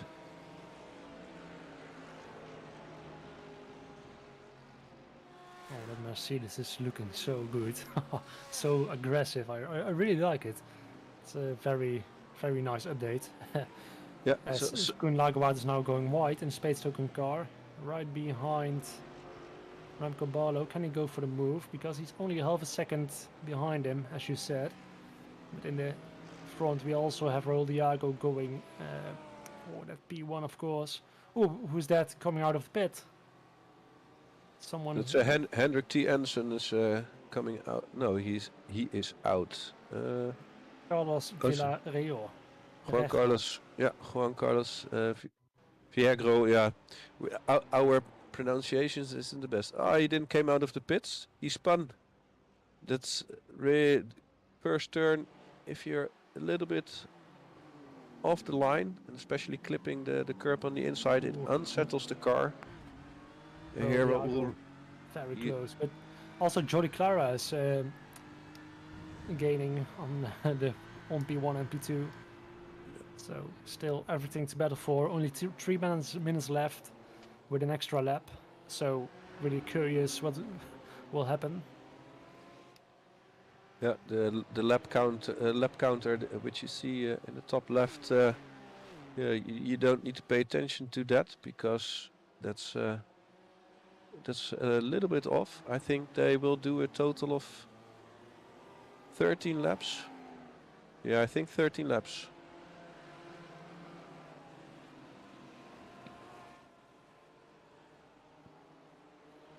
So we really have 2 close fights on the track at the moment. So this is the fight for P1, and then we have the fight for P11. Meanwhile, Remco also closed the gap to P10, Gert-Jan Leemans in the Lamborghini. I really hope he will get a position, that he will start from reverse grid pole, and that is something that you really want. Yeah, and knowing Remco, he is also someone who has very good starts.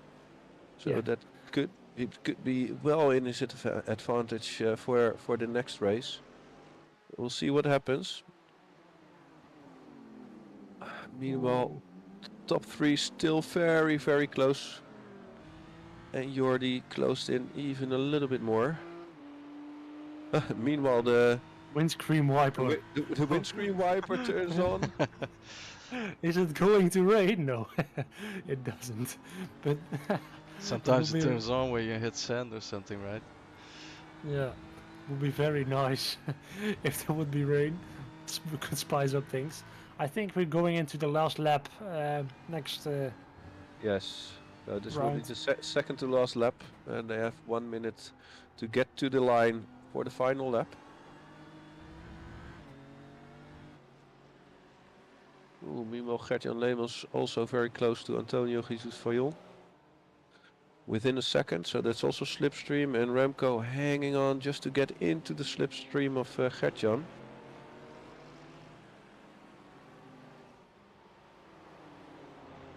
So now we're in the final lap. Let's see if David Pieperez can hold on to the P1.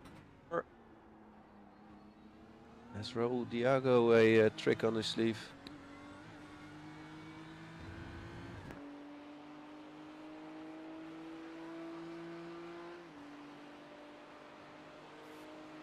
Probably are going for the hunt, but I think he's too far off. Or Dave Pieperez has to make a mistake. Yeah, very close. The Battlefield P10 is also going on, but Yeah, there are 8 10s between them, so I think it's settled for now. yeah, it's not bumper to bumper, but under pressure, you never know if someone makes a mistake, of course. Exactly. Meanwhile, at the Mercedes stand are the leaders going into this final sector, the stadium sector. David Pieperez still with Raul on his rear bumper, really on the edge. But David Pieperez won't give this out of his hands. And this will be the first season 5 winner in the Heat 1. His name is David P. Perez, followed by Roliago. In third place we have Jordi Clara. Of course, it's still a provisional result because the stewards will look into some accidents. I don't think it will change the top 3, but there will be some changes, of course. Very solid top 3.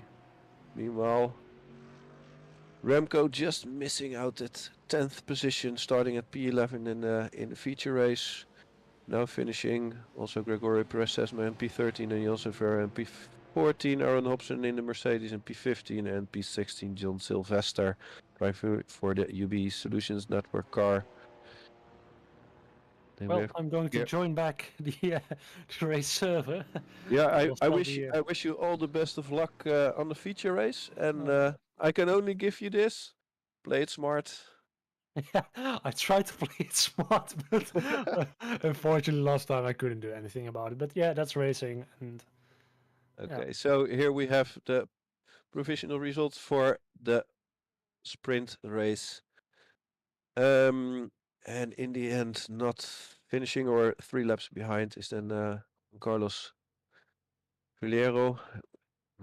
Yeah, he finished running, and Remco Barlow really did an outstanding race, as did Gert-Jan Leemans, both winning quite some positions from where they started. And Gert-Jan Leemans starting from pole position in the feature race.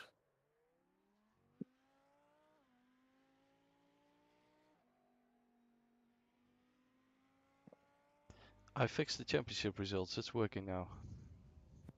Thank you. What I had done was changing the class name, which resulted in everybody being out of the class. So I fixed that during this race. It's working now. Perfect. So again, and here we have the final four: Henry T. Jensen, Ben Cullen, Perry Pijnaken, and Niels Lukic and Justin van der Linden. I think it was the final four drivers or final five drivers that didn't finish the race at all. So they are listed with the points here, but if you don't finish within 70% of the winner, you won't get any points. Also very interesting, what are the track conditions? Because we completely missed that because of the short time between the two splits. So the air temperature is 18 degrees Celsius, track temperature same as split 2, the first race we had this evening, also 18 degrees. So we're driving in Hockenheim in Germany, track length 4.53 kilometers long, and it's 100 meters above sea level for those that want to know. And a little bit less moist with a 55% humidity. And let's see if there are some cars on track in the warm-up, or if all the drivers are There's having a nobody quick out. water. Nobody out on track, so I guess No. all the drivers are also having a short break, having a cold beverage. I think isn't the worst thing to do after a very tense race. Can you already bring up the starting grid for the feature race? Is that possible? It allows me when it has advanced to the next session. Okay, clear.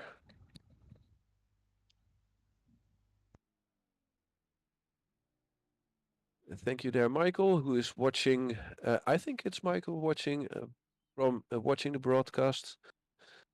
I hope you like it. We're doing our best. Meanwhile, since there are no cars on track, again, welcome to season 5. I didn't really had the time to introduce myself when the first split started qualifying. My name is Maarten de Jong. This is my commentary debut, so I'm doing my best in the commentary part. I hope you like it up until now. So I wasn't nervous, but it was interesting. Meanwhile, we have one car on track. I don't know who it is at the moment.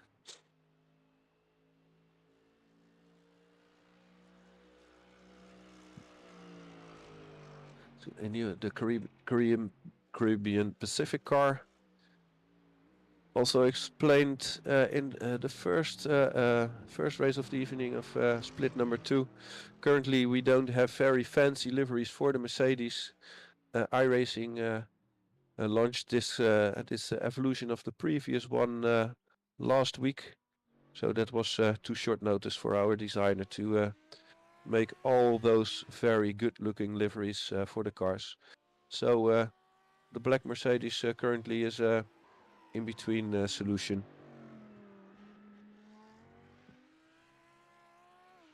And also here we have the Alpine Auto, I think. Warm-up is now ending, so we will get to the gridding for the feature race.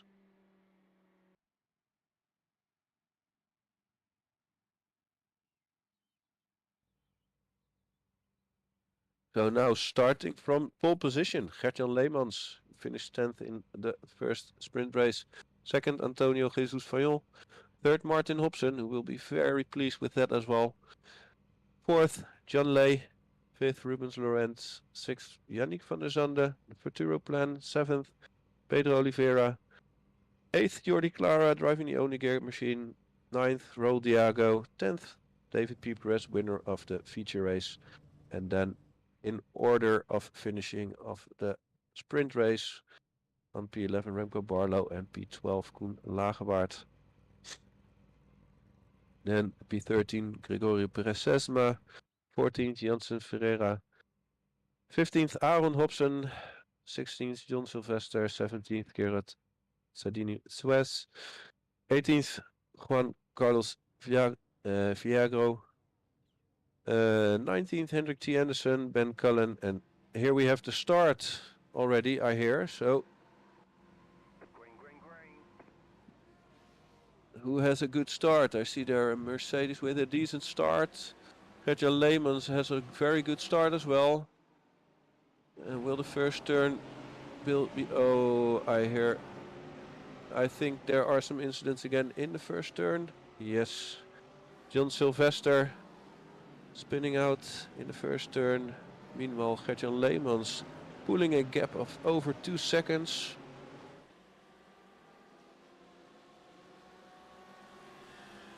Ben Cullen did a pit lane start.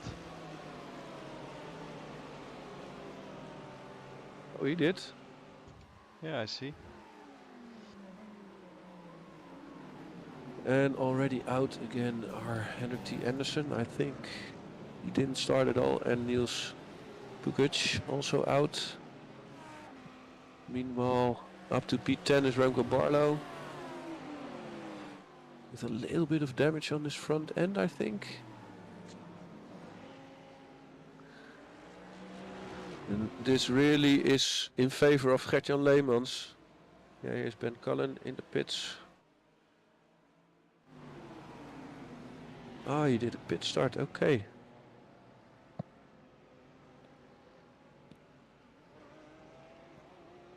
Oh no, oh, okay, he was clear there, so.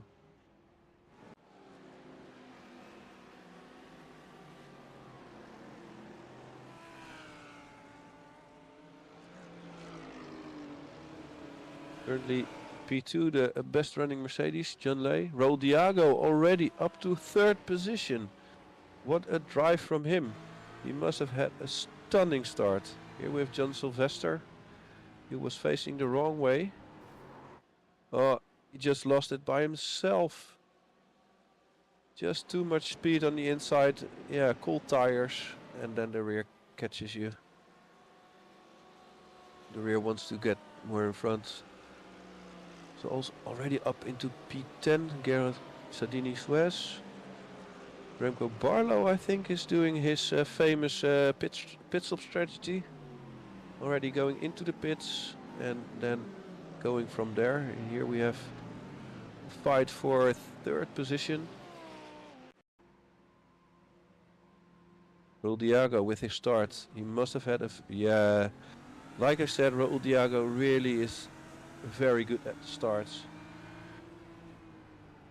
Normally the GT3s have a standing start, so if you're not used to it, you really need to ride your clutch in the correct way. A very, very, very good start from Raul Diago, already up to P4 after 2 turns.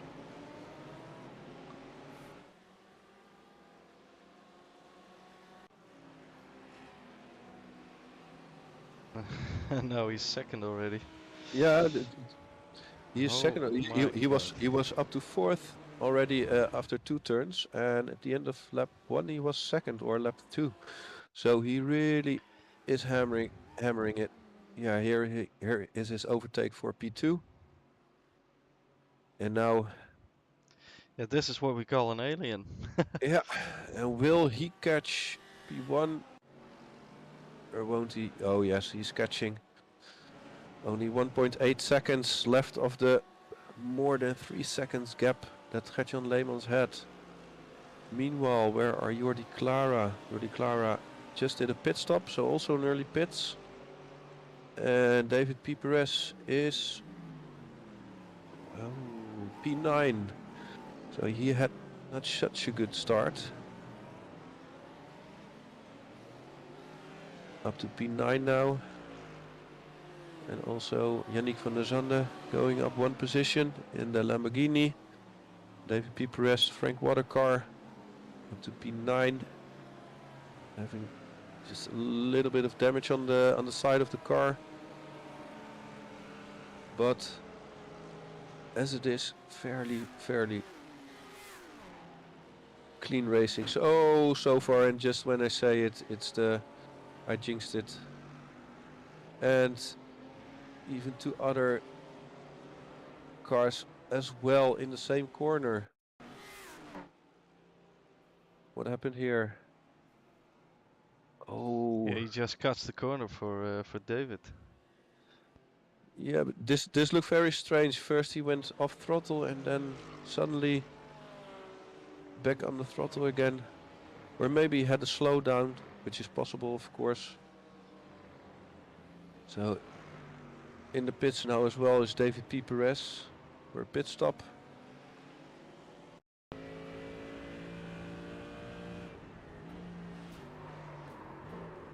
Yeah, because the speed difference was so big, I don't think Koen expected the Porsche to accelerate again. Meanwhile, he has some side damage, so it might affect him a little bit on the aerodynamics side. And now everything has settled down a little bit. Jordi Clara, meanwhile, in P15. We also see one stop at Ben Cullen, but he started from the pits, so that means, oh, also almost running wide there on the pits entry. David P. Perez. And now it's him and Jordi Clara in the chase.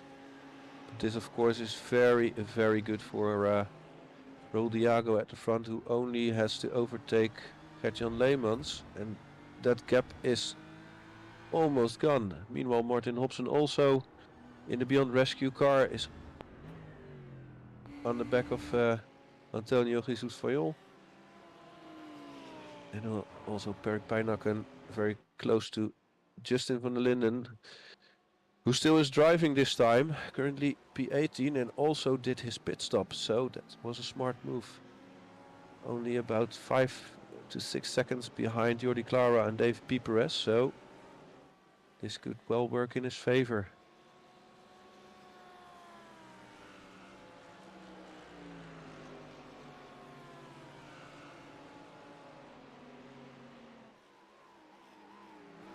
Here we have... Oh!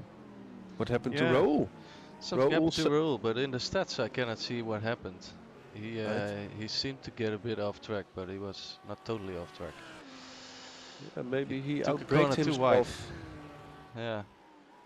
Is it possible for you to find it back for a replay, or is that a little bit hard? Yeah, I can see off tracks, overtakes, and crashes. Okay. I'm looking to find it, but it's not really.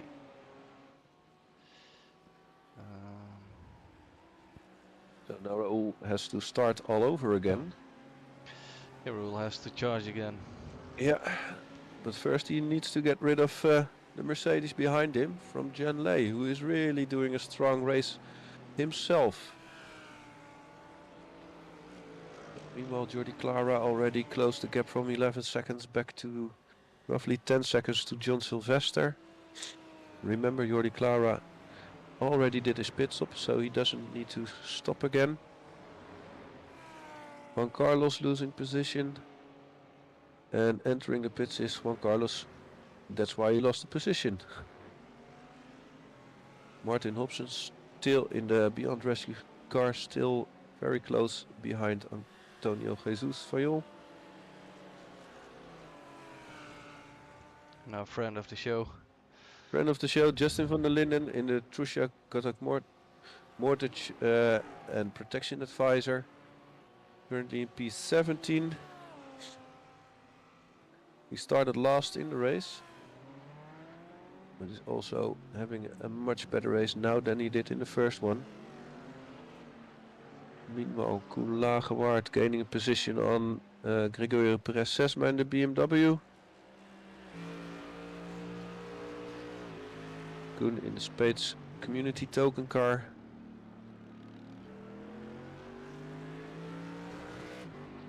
And wow, this is close. This is what we call close racing.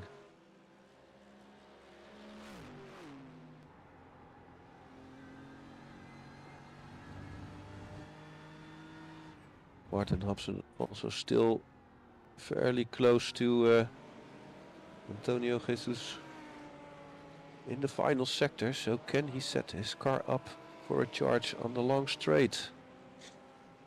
Meanwhile, Perry Pijnakken is taking a look, but this is such a hard corner to overtake.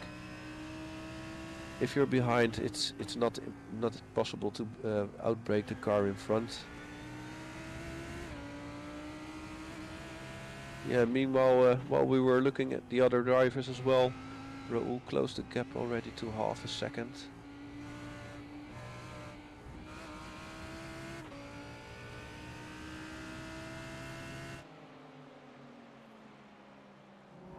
Martin Hobson, is he going for it? No, he's too far away. 2/10. It looks so close to each other, but it's too far away for a lunge. You really have to be on the bumper if you even want to try, but preferably, of course, next to the car. But he is making sure Antonio Jesus knows Martin Hobson is there. Rubens Lorente also still chasing down Jan Lee.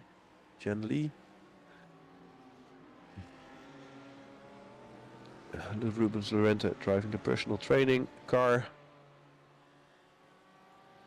And with Perry Pijnakker still stuck behind Justin. Is he going for it? No, he isn't. Ooh, yes he is. Yeah, Perry is a very aggressive driver, and Yeah. it can give you some luck if you do it right. Absolutely, but he couldn't make it stick. He was too much on the inside, so his exit speed wasn't enough to overtake Justin. Meanwhile, Justin has a gap from 4 seconds to Remco Barlow. But is he able to close that gap with Perry Pijnakken so close to him? Ooh, meanwhile, switched to the lead. Yeah, here is the switch for the lead. Will Diago overtaking Gertjan Leemans. Meanwhile, also P4 trying to overtake Rubens Lorente, but didn't manage it. And also Martin Hobson now just in front of Antonio Jesus, but going into the next corner. Antonio has the better line, and they make it stick. And Martin Hobson, makes it stick as well. But here we go into the stadium, and we have seen this going bad. Martin Hobson still in front. And here we have the overtake of Perry Pijnakken on Justin van der Linden. Also in the hairpin. I think Justin is playing it smart, as I told him to do. And also, if you know, if a driver behind is faster than